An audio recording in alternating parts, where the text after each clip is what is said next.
It's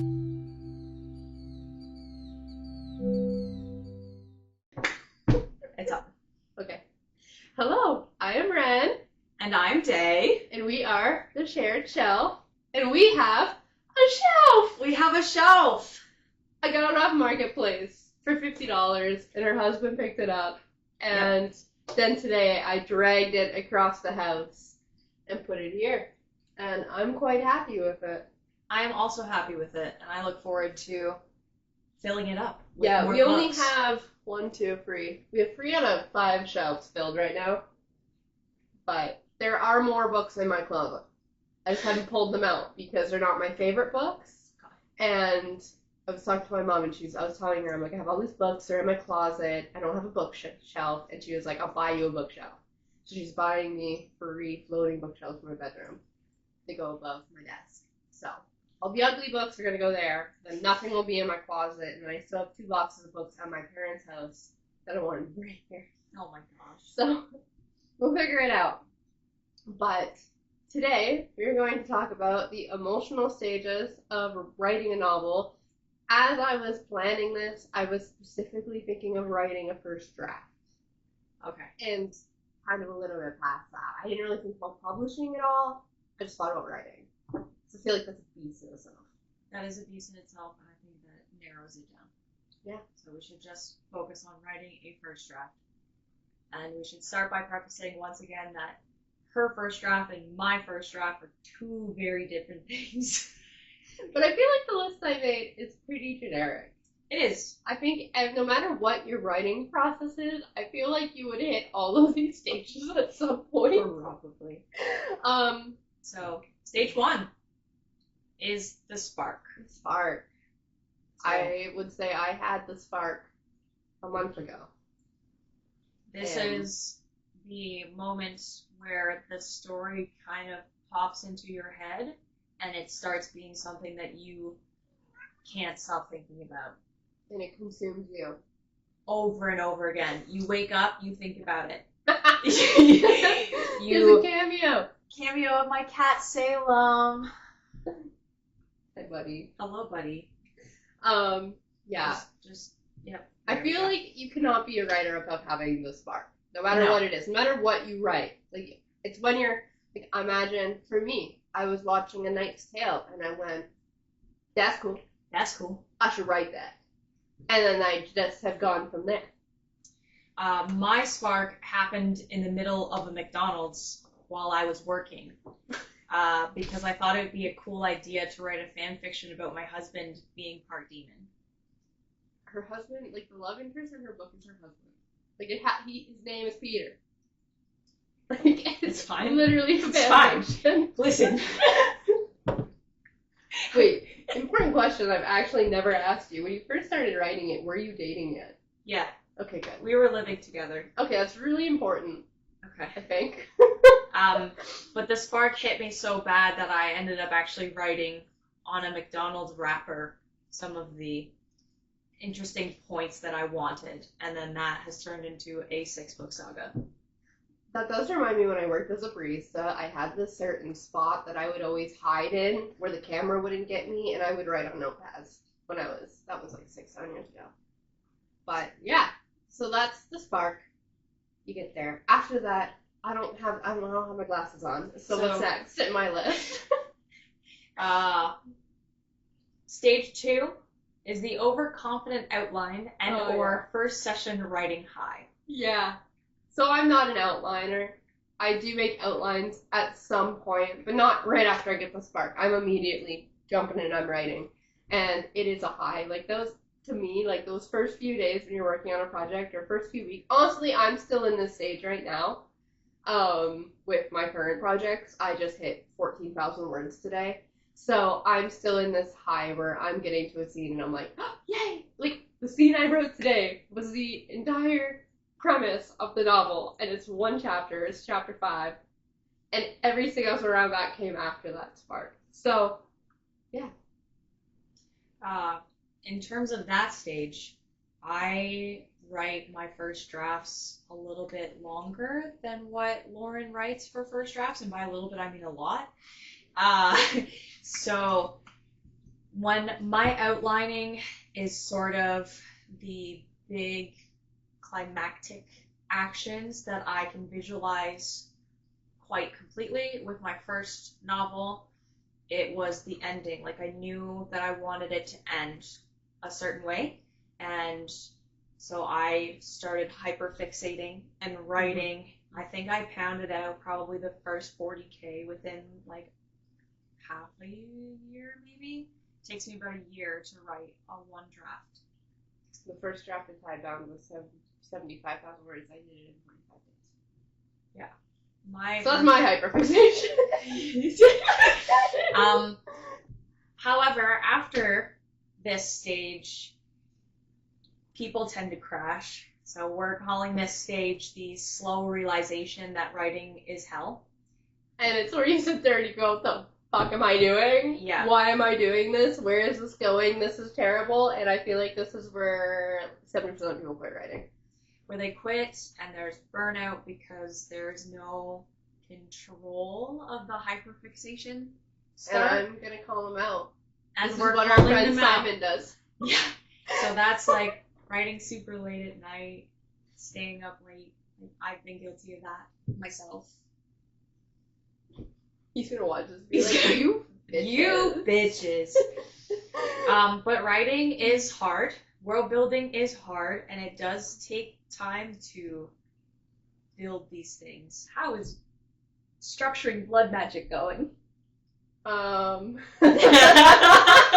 It's going. It exists. I've decided. I've more so how I'm starting with the blood magic thing is deciding what isn't allowed, and then in those rules of deciding what society discriminates against is allowing me to create those rules for what is allowed. But I still have no idea how the magic works. The only rule I have at this point, and I'm 15,000 words almost into the book, is the fact that you can only manipulate blood outside of containers. So I can't like manipulate the blood in your body, but if you had a cut and it was seeping out of that cut, I could pull it from that cut and like pull your blood from you. That's sick. And the other thing is I decided this today, a little bit of a tangent, but is the more you use your blood magic, the more corrupt it makes you, and it sickens you, which is why the blood exists. But anyways, that's how blood magic is going. Yeah, after that, I think I have another point. Meltdown. Oh yeah, it's another In mental brackets, health thing. Why the fuck am I doing this? Yeah. I have a lot of why the fuck am I doing this points.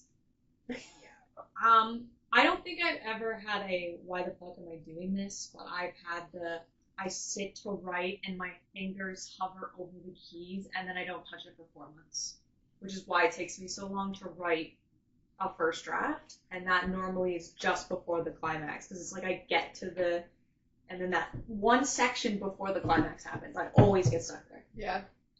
One thing we should probably talk about is this point, and also like the point before, where like the slow realization is how do you get through it? Like tips for getting through that, because the slow realization for me, how you get through that like slow freak out or realizing that, oh, this is going to be a lot harder than I thought it was going to be, is just finding ways to re-excite yourself. Like Pinterest. Yeah, I do Pinterest that. is full of AI now, though, so it's I really know. disheartening. But like finding things that make inspire. you inspired and excited instead of just getting stuck and trying to move on. Go for a walk is a good Thanks, one. Mom. Thanks, Mom. Drink some water. I think that I always like watching or reading books in the genre, like watching movies in the Yes. genre. Yes. Listening to music that's kind of on theme is another way to kind of push yourself through that and try I have to been doing that. I'm doing it now. re-inspire. And I just bought like a whole bunch of night-themed books. wasn't that one gifted to you Yes. from your book exchange? It was gifted to me by Chasing Chapters, but still, it was on my list and it was on my plan. But like, I try to read. I can't get it back in there. I'll do it later. I try to read stuff that's in the genre. Like, I'm not going to just sit and watch A Knight's Tale on repeat, but I could because Heath Ledger. So. Facts, though. That reminded me, just what I just said there about Heath Ledger, the fact that R.F. Kuang, she did an interview and she was talking about the fact that Hiccup from How to Train Your Dragon is in every single one of her novels in some way. She has a character based off of him in every single novel. I love that. I also just love Hiccup as a character. I It's know. like an archetype, so. But, Whatever. so, it's fun to think about. You can find your inspiration anywhere. Anywhere. Including Hiccup. Alright, what's next? The false ending, writing the end, then realizing you have 6 unfinished subplots. Yeah. Don't do that. How do you avoid that? Outlining. I'm in that stage right now. Did you read my outline yesterday? I did. Some of it was really funny, actually. I just love the antagonist. I don't know, his plan's gonna fail somehow. He doesn't have a name. Or they don't have a name. I don't even know if it's a dude at this point. In my mind, it's a dude. All men are evil. Just kidding. But how I'm trying to avoid subplots failing and being forgotten, because this is a very big problem for me in the past, because I do not outline enough. And one thing my editor had me do, which was a life changer, is make a visual sheet of every single character and visualize where every single character is during every single scene, no matter where they are in the world. Because my problem is I had so many characters that flipped in and out based on where we were in the story. There's a lot of location hopping, I guess. And yeah, it's so many forgotten subplots, and it took me so many revisions, and it's hell. It's terrible. It sucks. So don't do that if you can. That's my advice. Live and learn. Live and learn. In terms of my experience, I normally have endings like already pre-planned, so I don't struggle with endings, but sometimes I do struggle with the inclusion of other characters' storylines. Like, I have important characters that have, like, really bad stuff happen to them in this current book that I'm writing, and I'm worried that sometimes I'm going to have to go back to book 1 to sort of flesh out the emotional payoff of that in terms of a plot hole. So, I still get plot holes because I have so many characters. So maybe condense your characters if you can. Yes, I agree with that, because by the end of Tidekeeper, when I was doing this whole, like, writing out all of my important characters and figuring out where they were and what their goals were, I had 12. It doesn't help I gave Ariel 4 brothers. Or there's 4 boys in general. Yeah, there's 4 total. So that was 4, and then there was a bunch of characters outside of them. Yeah. So characters are work. Yeah, I had 2 big friend groups that were opposed. But some of them are dead now. And so I don't have to write about them anymore. But lots of characters make big, good worlds. So the problem I'm having with my current project, which doesn't even have a name, I'm just going to call it Project Joust. Because I haven't announced anything. So, Project Jousting. There are 16 knights who I have introduced in this book so far. That's a lot. And they're not all important at all, but I need to make sure that I have their personalities and their appearance locked in, because the same 16 knights are going to be reoccurring over the trilogy, or not trilogy, but like the books. I have 3 books planned right now, but it's a bunch of interconnected standalones in the same location with the same characters. So there's a lot I have a problem right now, and there's just so much to plan for a long-term investment, but it'll be worth it. What's next? I hate this book era. Endless revisions and editing spiral. Yeah, do you have this moment? No. Really? So I just hate the process of writing? It's not that I don't think I've ever... Sometimes I just feel like my writing, I hate my writing. Yeah. Not necessarily the story. And, like, I feel sometimes my writing isn't where I want it to be. So during my editing process, I'm not as ruthless as I'd like to be. Okay. but I'm just starting to have other people look at my work, which is anxiety inducing in itself, which is making me hate it. So I don't like other people doing revisions of my books because imposter syndrome. And See, I'm kind of the opposite. I like when people read my work and when they give me edits on my work, because a lot of times when people are giving me feedback, they also give you positive feedback, and the positive feedback goes to my head more than the negative stuff, because I can fix the negative stuff. I like compliments. So, like, I don't know. I've gotten pretty used to having people read my work, and the more positive reinforcement you get, the easier it becomes. No, that's I why think I gave it to my mom. the reason why I think at some points I hate writing and just hate the process of writing as much as I love writing, I've never not done it, is the fact that I hate work. I'm a lazy person at my core. I am. Like, I know it. Like, I'm stupidly ambitious and incredibly lazy at the same time. I don't think you're stupidly ambitious. That's the wrong way to phrase it. I'm annoyingly ambitious. Like, and then you get mad at yourself for not reaching the expectations you set for yourself. I can't not monetize on things, and I'm working on something that needs to have a purpose in order for it to feel meaningful to me. So that's why I jumped, like, once I started. In order to finish my first book, I had to publish it or else it wasn't worth it to me. Which is wild. Even just to say out loud, I feel like that doesn't make sense. But I don't know. That's just the way my brain works. I like rewards and feeling like I've achieved things. So I don't know. I just at some points overachieve and then get so caught up in what I'm doing that I hate what I'm doing. Get overwhelmed myself. But I love it at the same time. So I always hit that point. The reason I put this here, though, is I always hit that point around after I've been, like, when I'm close to finishing. When I'm around, like, the 80 to 90% mark of finishing the book. Like, right before I write the ending. Because that is the point where I tend to spiral and try to second guess everything, try to change everything instead of just finishing. Because finishing it scares me. So, yeah. What's next? Hesitant confidence as everything comes together. Kind of ties into what you just said when you get to that close to the end. Yeah. Just letting it go. Yeah. I don't know what else to say. I feel like I went on a tangent. You can take off from here. I always feel like a rush of relief. Okay. At the end of this one. Like, when I end and I type the end of book whatever, I, like, solidifies that I actually wrote over 100,000 words and, like, finished a story.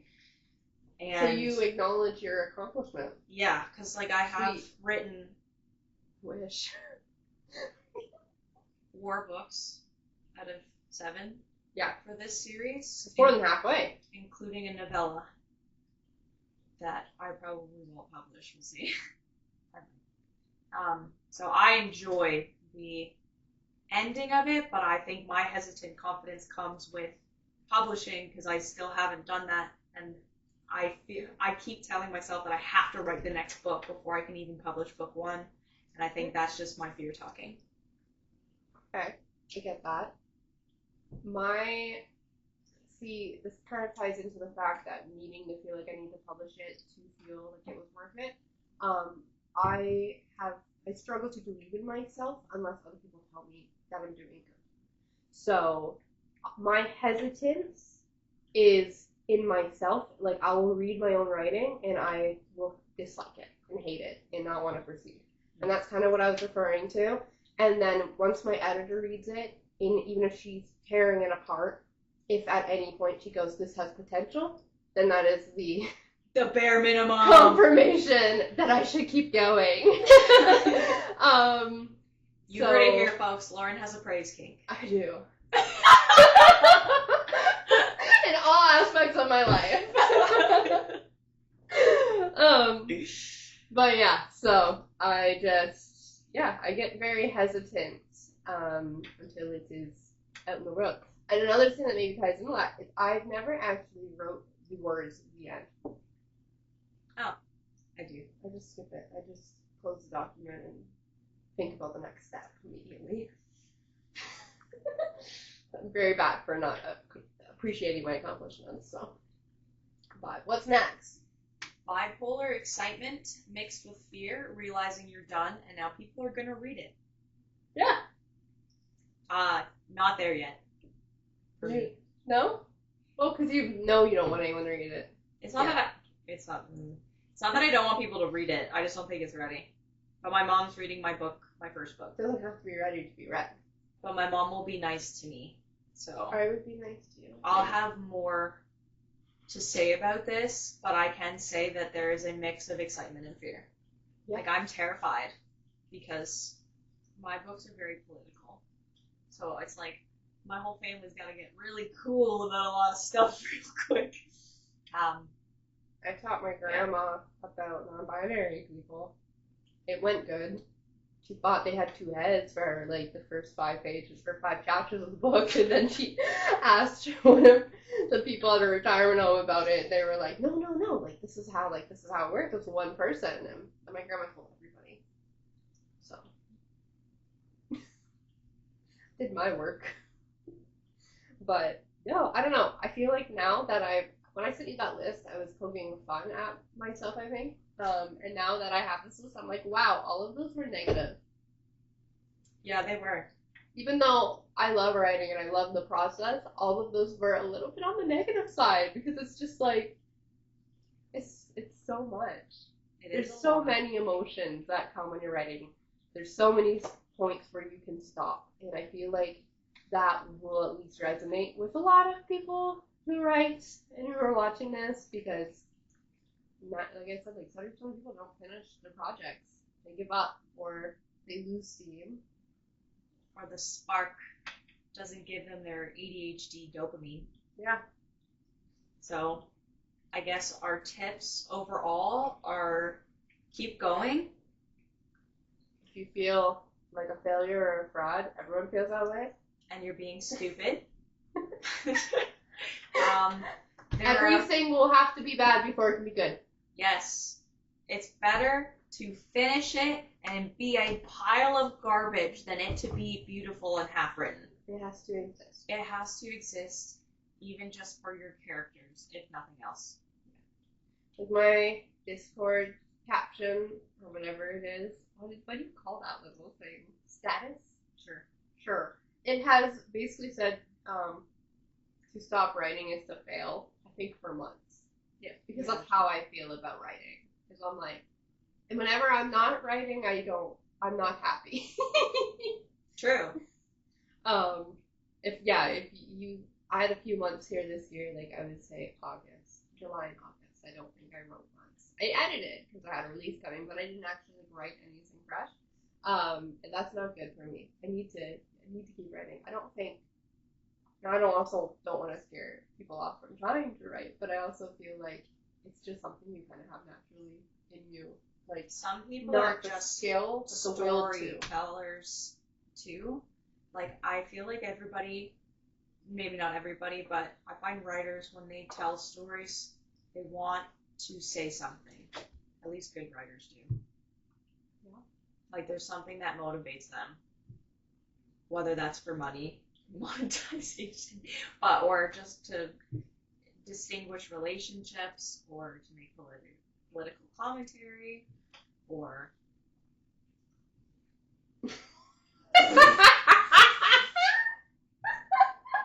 I lost my train of thought. I was thinking about, like, I was listening. I wasn't really listening. But I was thinking about, like, if you could make, like, origami with this. Anyway, sorry. It's been a long day. Yeah. So that's some of the emotional stages of writing. I promise I love writing after all of that. I feel like I'm defending myself. It is an abusive relationship that deprives you of basic human needs. Yeah. But also gives you glorifying satisfaction upon completion sometimes. Most times. Most times. For most people. I don't know what else to say on this, so go like, write your book. Yeah, go write your book, like, subscribe, do all those things. And we'll see you next week.